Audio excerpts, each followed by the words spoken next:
The ancient bracelet can bring you unlimited good luck, making the wearer win every gamble and avoid all misfortunes. Harry had been losing at the casino for an entire day and night, owing $2 million in loan shark debts alone. The casino owner warned Harry to repay the debt within 3 days, or else he would drown his young daughter in the sea. Such harsh conditions seemed like a fantasy to Harry, who earned a meager salary. So Harry, with his last remaining chips, sat back down at the gambling table, hoping to win back the $2 million he lost. However, luck did not favor him, and consecutive failures plunged Harry into despair. Just as he was about to place all his chips on a single bet, a seductive and charming woman suddenly approached him. "It's not wise to lose all your chips at the beginning of the game. Why not try betting on the 3 of hearts in the corner?" Confused by his losses, Harry foolishly followed the woman's advice. As the dealer spun the roulette wheel, the woman placed her hand with the ancient bracelet on Harry's shoulder, and unexpectedly, he won $200,000. This win boosted Harry's confidence, and he quickly invited Eve to sit beside him and watch. In the second round, Harry planned to play it safe and spread his bets, but the woman suggested he put all his chips on the 10 of spades. Luck is sometimes like a revolving door. Once you seize the opportunity, you should push forward relentlessly. If you win, you can double your chips. Desperate to repay the loan sharks, Harry hesitated and then followed Eve's advice, pushing all his chips onto the 10 of spades. During the spin, Eve casually touched Harry, and the ball miraculously landed on the 10 of spades again. This bizarre turn of events left Harry in disbelief, but he decided to cash in his chips and leave. However, Eve confidently told him to bet on the 10 of spades again, then naturally grabbed Harry's wrist. Just as the dealer was about to spin the wheel, his attention was diverted by the woman's piercing laughter, causing him to slip, and the ball landed precisely on the 10 of spades, winning $800,000. Harry was overjoyed and took Eve back to his room, but after a night of passion, Eve was gone, leaving Harry with an ancient bracelet on his wrist. No matter how hard he tried, he couldn't remove it, and there was a message on the mirror beside him: "Good luck." Harry had no time to think as he prepared to return the $800,000 to the casino owner when he received a call about a murder in Chinatown. He hurried to the scene but was blocked by a sudden appearance of a black cat. Harry slammed on the brakes, narrowly avoiding a falling brick. If not for the black cat, he might have died on the spot. Harry was grateful for the black cat's appearance, unaware that it was all due to the lucky bracelet. Calming himself, Harry arrived at the crime scene to find that the victim was the casino owner he had quarreled with. There were distinct strangulation marks on the neck, suggesting he was murdered before being thrown from a high building, but there were no surveillance cameras at the scene. While searching for the killer, the police delivered the body of a club dancer with strangulation marks identical to those of the casino owner.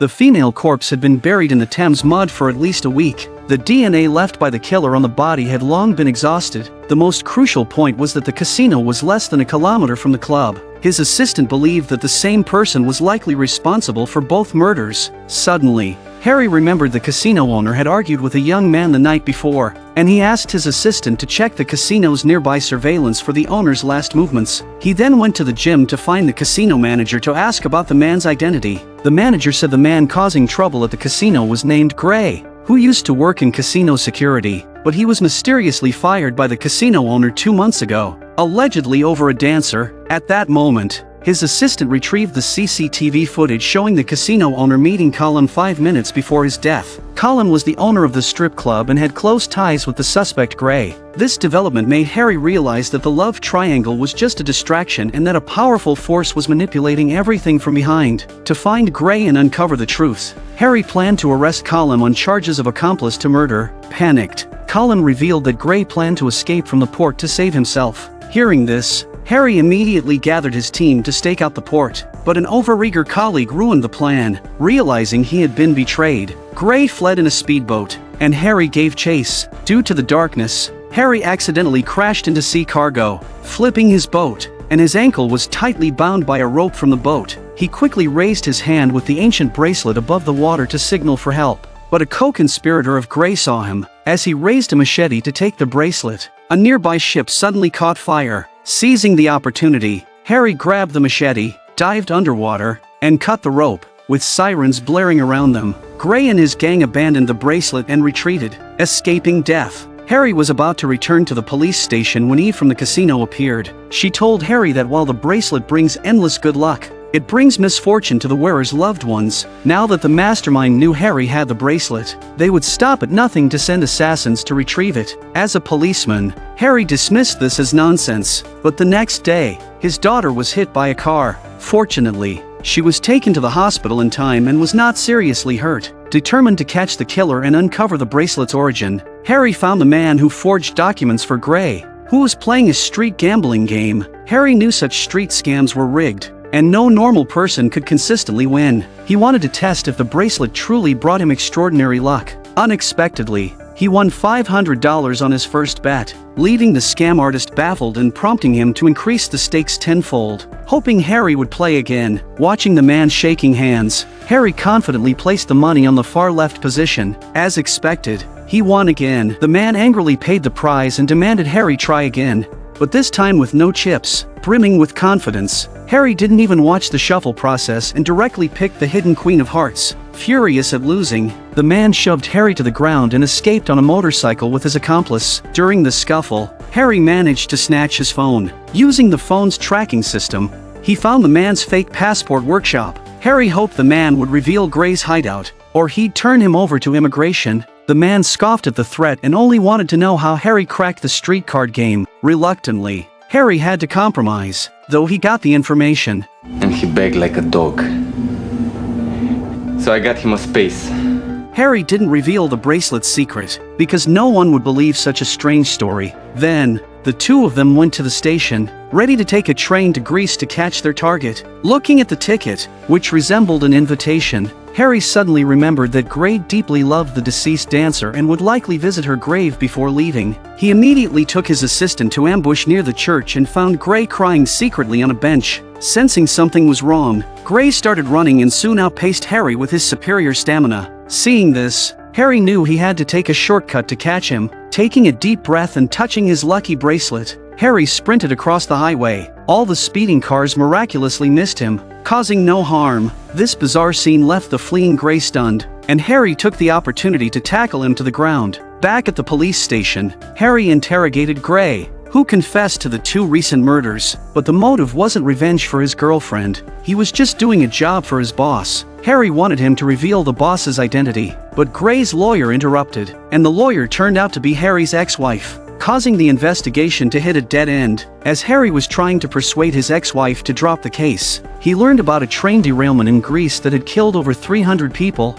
Had they followed the lead and taken that train, they would have been among the casualties. This realization left Harry conflicted. While the lucky bracelet brought him endless good fortune, it endangered his loved ones. To prevent similar incidents, he sought help from a friend in the antique business to remove the bracelet. His friend immediately used a cutter, but the wheel broke instantly. Shards flew out, and the bracelet's power saved him again. Unable to rid himself of the curse, Harry started to give up. He went to a dog race and spent heavily on the weakest dog. Number 1. Unexpectedly, the dog took the lead while the favorite, Number 6, lagged behind. To avoid winning, Harry swapped tickets with an old man next to him. Just as the number 1 dog was about to cross the finish line, the control room staff accidentally spilled a drink, and the mechanical rabbit fell into the track. The dogs stopped to refuel, except for number 6, which sprinted to the finish line. The old man accused Harry of rigging the race and grabbed the swap ticket to claim the prize, but the organizers announced that all bets were void due to mechanical failure. Those who lost their stakes could get refunds at the counter. Harry finally believed in the bracelet's power, but just as he was about to gamble again,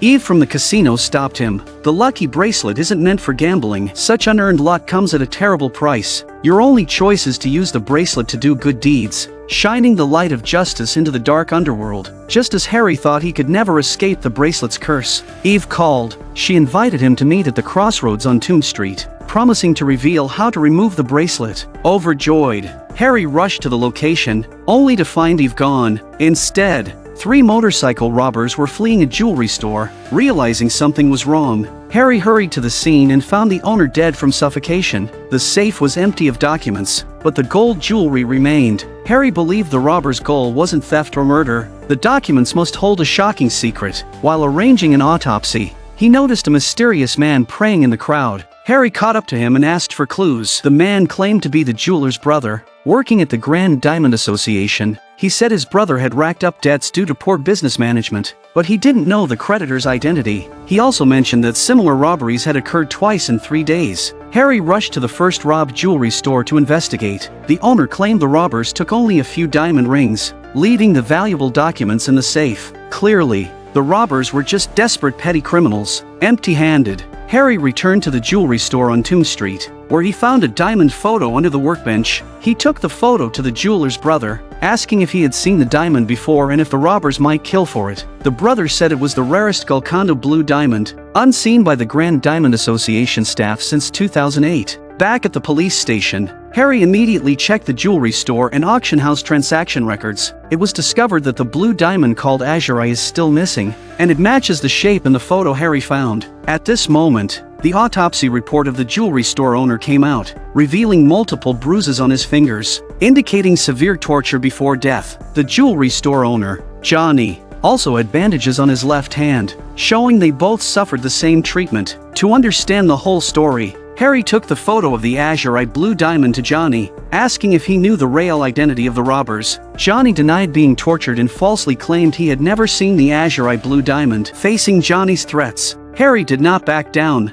"If you keep playing dumb, the robbers who didn't get what they wanted will kill you. No diamond, no matter how valuable, is worth your life." Hearing this, Johnny grabbed a suitcase and headed to the black market, but he was attacked by the robbers halfway, and Harry, who was following, quickly stepped in to help, knocking the robbers off their motorcycles. After dealing with the trouble, Harry took the suitcase back to the police station and successfully opened the lock with the help of the lucky bracelet. Inside, he found a diamond-cutting blueprint, and the $50 million azurite was hidden under the mall. Harry hurried to the basement guided by GPS and found the bikers from earlier torturing the staff. To prevent more deaths, Harry rushed in, but Harry didn't know the exact location of the diamond, so he relied on the lucky bracelet. Searching the messy basement, with only 10 seconds left on the countdown, the basement clock suddenly chimed, and Harry reached for the pendulum under the clock. Sure enough, he found the azurite behind it. Just as the ecstatic robber was about to take it,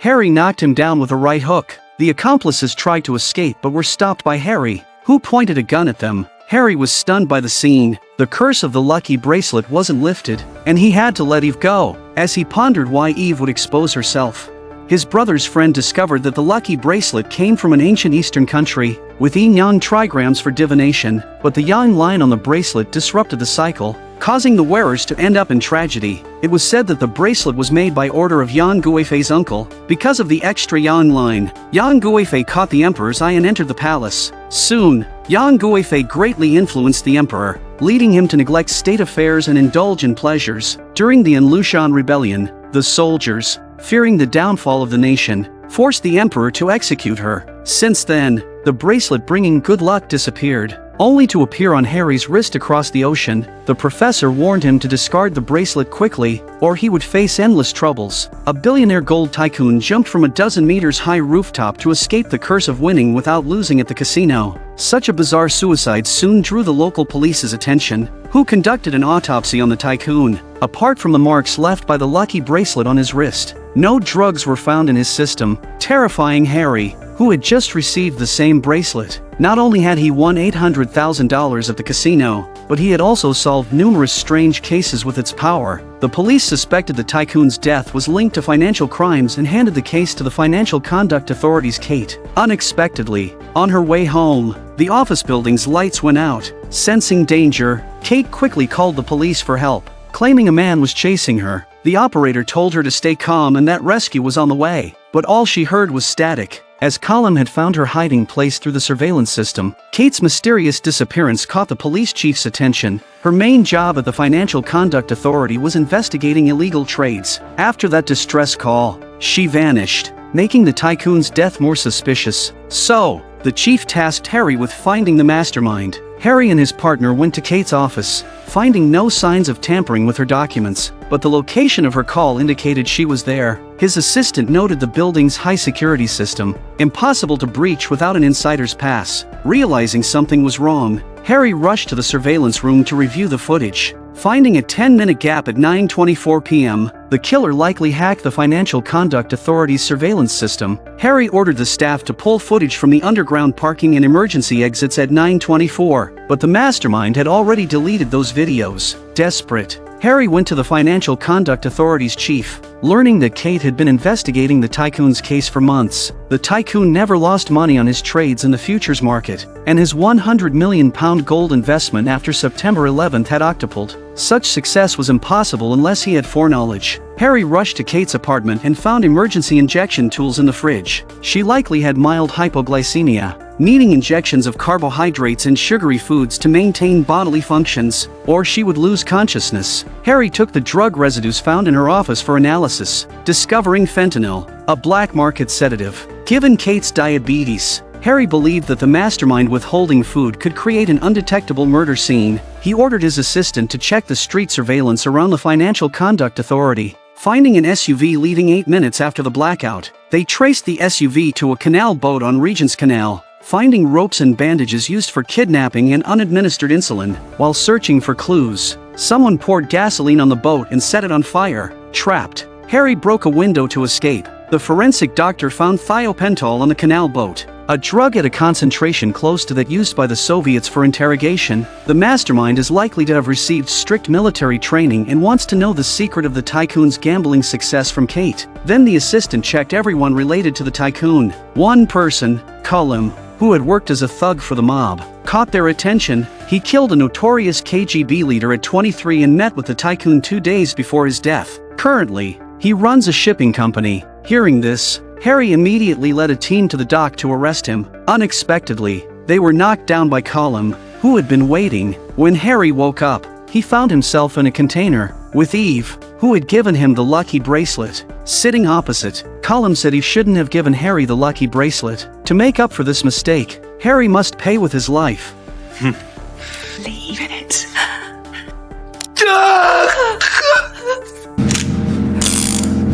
Meet his eye, or it will curse you, burn you.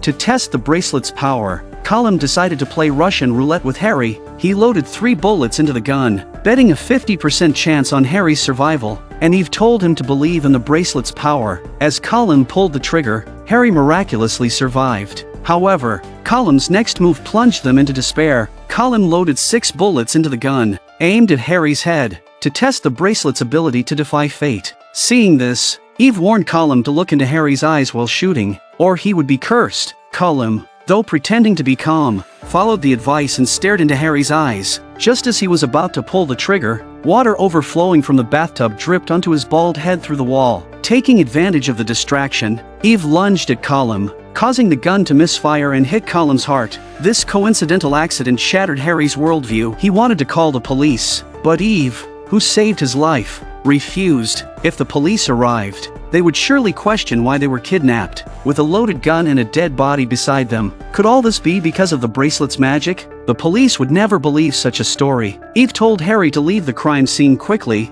promising to handle Cullum's body. Harry, relieved to escape, went home to rest, only to find that another heinous murder had occurred in London. A killer wearing a horned mask killed a billionaire bar owner. Witnesses said the killer's bottle opener looked like it came from their rival, the Slaughter Bar. Hearing this, Harry immediately found the owner of the Slaughter Bar, discovering that such bottle openers were common, worn by all bar employees. Desperate for clues, Harry opened all the lockers, finding a horned mask under Tim's clothes. Further investigation revealed that Tim was a gambling addict, owing 6 months' rent at his previous address. They found Tim's ex-wife to ask about it. She said Tim often gambled at an underground casino where anything could be used as a stake. Recently, mysterious people had been following and secretly photographing them. 2 days ago, they slipped the photos under the door, making Harry suspicious. What if Tim wasn't killing to pay off debts but was helping his creditor after losing a bet? They searched all nearby underground casinos, discovering that the minimum stake was £10,000, far beyond Tim's means. Just as Harry was heading to another casino, his assistant showed Tim's photo to the dealer for confirmation. As the dealer had worked at the casino before, it was him who had sweet-talked people into roulette. Facing police threats, the dealer still claimed not to have seen Tim. Harry told his assistant to contact the fraud unit to find out everything about the dealer's connections. He himself went to another casino for clues. There, Harry, with the bracelet's power, dominated the games. Someone advised him to stop, saying there was a game where no money was needed. If the guests were willing to pay the price, anything could be used as a stake. Entering the special casino, one might leave with millions or never leave at all. Harry went to the underground casino at the given address. Finding strict security, guests had to give a password to enter. Remembering only 2 numbers, Harry risked it, claiming to be a guest referred by Tim. The dutiful guard asked for the month's entry password. Desperate, Harry used the bracelet's power to guess the last 2 digits, successfully entering. He found the stakes different from regular games. Some wagered their lives, others priceless necklaces. The killer, Tim, had nothing. Seeing this, Harry took out his car keys. After confirming the stakes, the dealer revealed a maze with a mouse. If the mouse ate the candy from the guest's hand, they would win. Seeing the mouse approach, Tim thought he had won. Unexpectedly, the mouse changed direction towards Harry, who won all the stakes. The dealer drew a knife to give today's top prize. Tim had used his tongue as a ticket, needing money to save his dying daughter. Hearing this, Harry offered all the stakes if the dealer let him take Tim. The other gamblers thought the two knew each other and were scamming the game for money. To avoid being caught up in the casino dispute, Harry quickly showed the Tang Dynasty lucky bracelet. He claimed that anyone who wore it could control their destiny. The guests didn't believe this nonsense and asked Harry to pick a number to test it. Under the mysterious bracelet's power,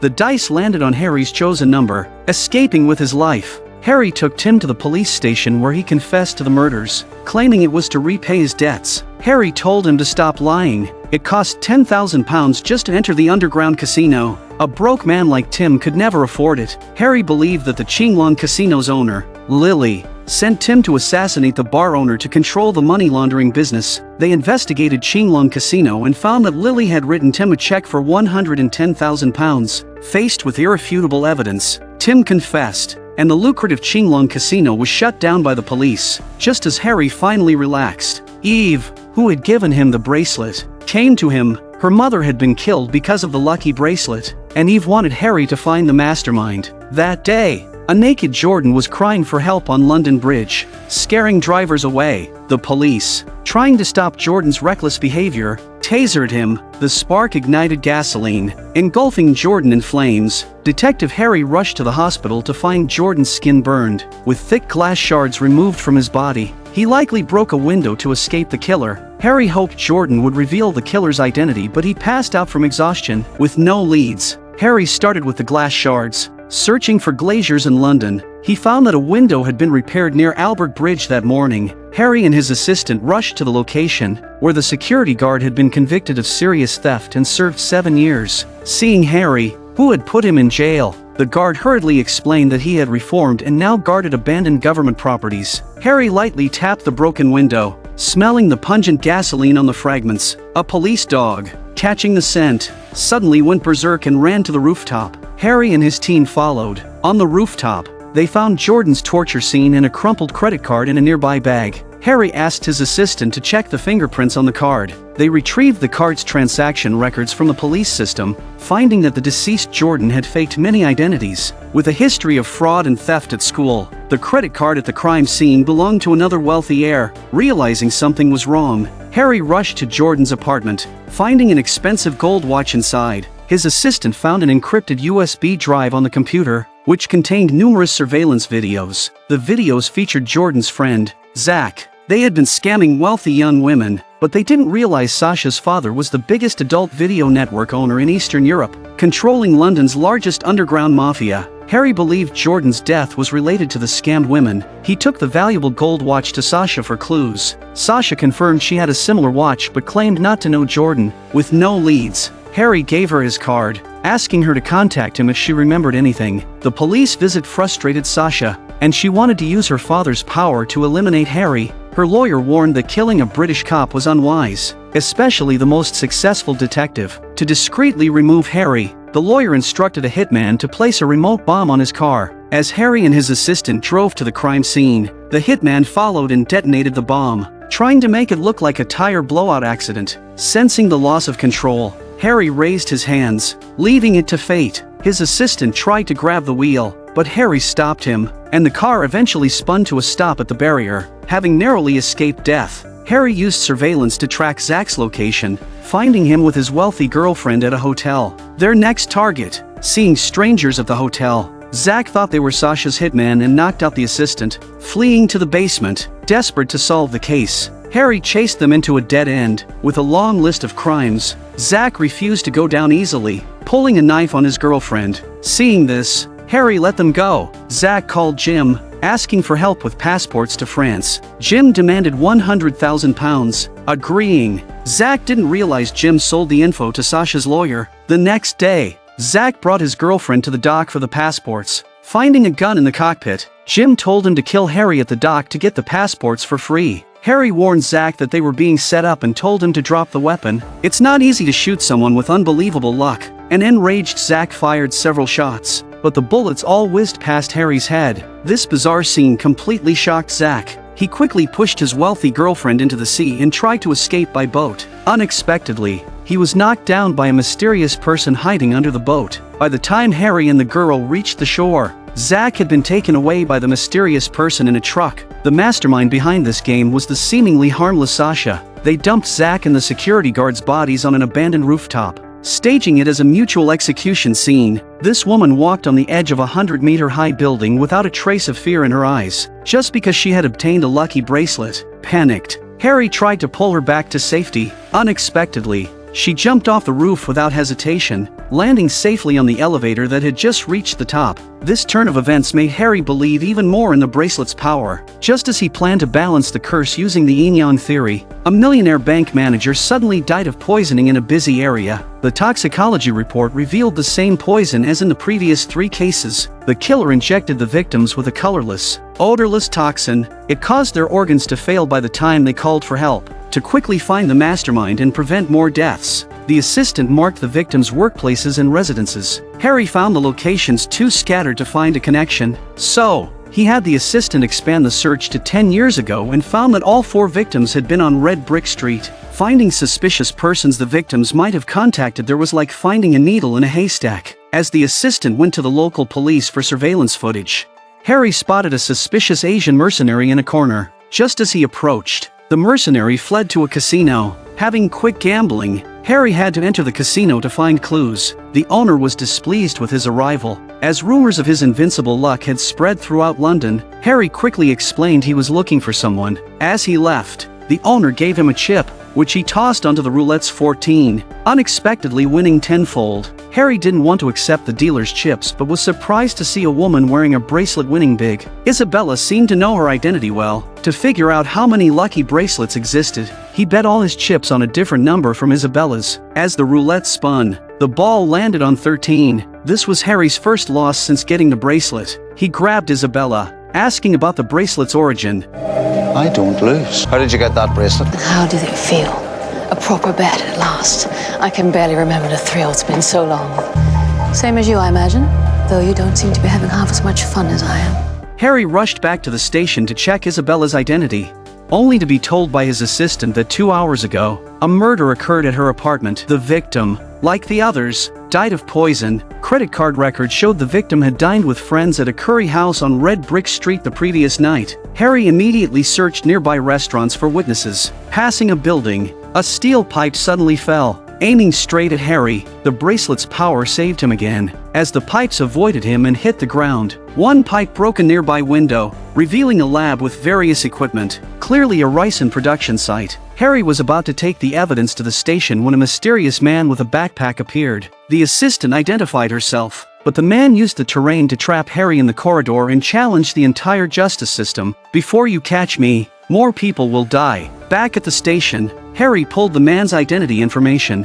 Darren was London Metropolitan University's best pharmacologist, who dropped out due to tuition fees. His father had a heart attack and died because of this incident. After dropping out, Darren's mental state worsened, blaming the school and capitalists for his father's death. Harry's deep investigation found Darren's link to each victim. 6 years ago, the bank manager denied Darren a student loan without reason, forcing him to work at a Red Brick Street restaurant. The owner fired him for poor customer service, making Darren resent everyone. Darren hadn't seen his mother for over a year, Harry requested a large team to use Darren's mother as bait. Desperate people say goodbye to their loved ones last. The chief doubted the theory but gave Harry 5 men. That night, they patrolled Red Brick Street for suspects. Darren disguised as a worker handing out flyers, and the 5 officers who took them suddenly died of poisoning. Harry rushed them to the hospital, discovering the flyers were soaked in a toxin that absorbed through the skin. 10 minutes later, they would have died, but the lab didn't find the toxin on the flyers. This meant Darren had a more advanced lab, with no leads. Harry found Isabella, who wore the lucky bracelet, hoping she could use its power to find Darren's hideout. Isabella said she had once seen a large flock of crows fly overhead and disappear into an abandoned warehouse by the road. But strangely, no other passers-by saw anything unusual. Isabella thought it was an omen of bad luck and put the warehouse's address in a red envelope. Following Isabella's directions, Harry found the abandoned warehouse and discovered Darren's lab inside. It contained more professional poison-making equipment and ingredients, including those needed to make sarin, a few milliliters of which can kill thousands. As Harry was about to have the police stake out the lab for Darren, he saw London Metropolitan University through the window. He realized Darren's burial meant releasing the poison at the school. Rushing to the rooftop, Harry found Darren about to pour the toxin into the ventilation system. Harry said that Darren's father wouldn't want him to seek revenge this way, as thousands of innocent students would be harmed. Hearing this, Harry decided to leave it to fate. He grabbed Darren as he threw the vial, smashing through the glass and landing safely on the spring mattress of a filming set. A crisis that threatened to engulf London was averted, and Darren was arrested, escaping with his life. Harry understood the side effects of using the lucky bracelet and rushed home to check on his family. He found his ex-wife at the door, holding a bloody knife.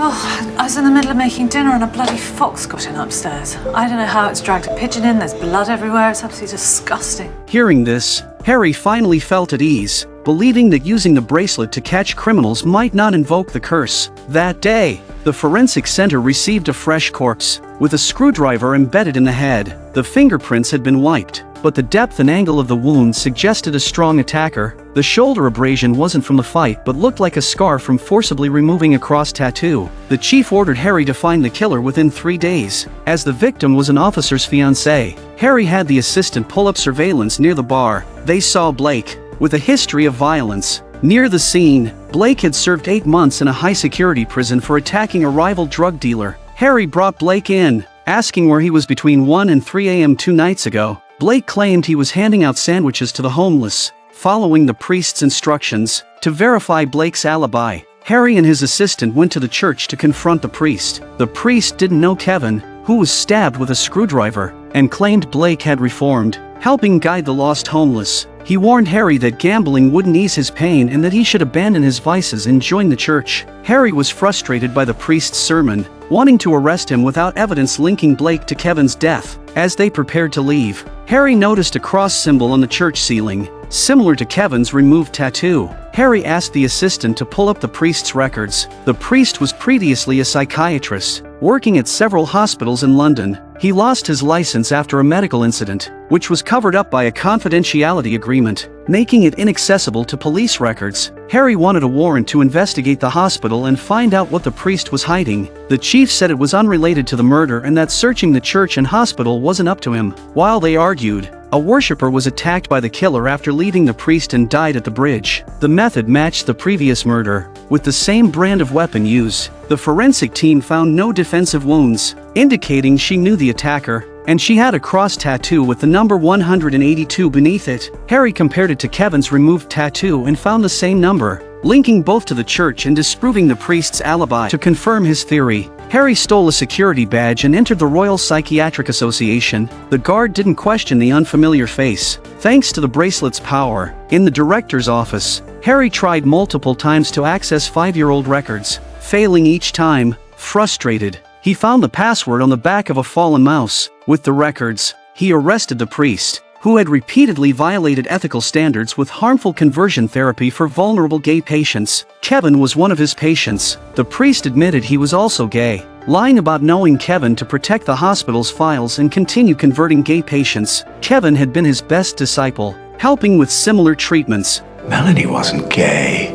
Realizing the priest wasn't the killer, Harry reviewed the bar's surveillance again. He found Monica's husband, linking the two murders. The church's therapy hadn't worked, and Monica's husband fell for Kevin. To stop Kevin's engagement to another officer, he killed Kevin out of love. Hearing this, the chief immediately deployed police at the port. As soon as Monica's husband appeared on any main road, the police's automatic recognition system would activate. But Harry thought Monica's husband wouldn't run, because the priest, the root cause of his downfall, was still alive. Harry immediately went to the church to monitor the priest's every move, only to be knocked unconscious by a suddenly appearing truck. The killer was Monica's husband, who had committed the two murders. The collision sparks ignited the gasoline, and Harry was about to be engulfed in flames. His mind flashed with images of his family in danger, his wife desperately calling him to escape the scene. This jolted Harry awake, allowing him to narrowly escape. He then went to the church to persuade the killer to confess. Killing the priest wouldn't set his life back on track. Monica's husband,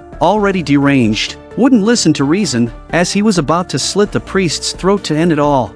Harry suddenly shouted for him to do it quickly. After all, the priest was responsible for the two murders. If it weren't for the priest inciting conflict among same-sex couples to gain followers, none of this would have happened. Hearing this, the killer hesitated, and Harry knocked him out with a punch. Monica's husband was arrested and imprisoned for murder, but the trouble-stirring priest remained at large. As Harry confided in a friend about the injustice of the law, the hypocritical priest was suddenly run over by a speeding truck while crossing a bridge. Seeing this, his friend calmly touched the lucky bracelet, believing Harry would be pleased with the outcome.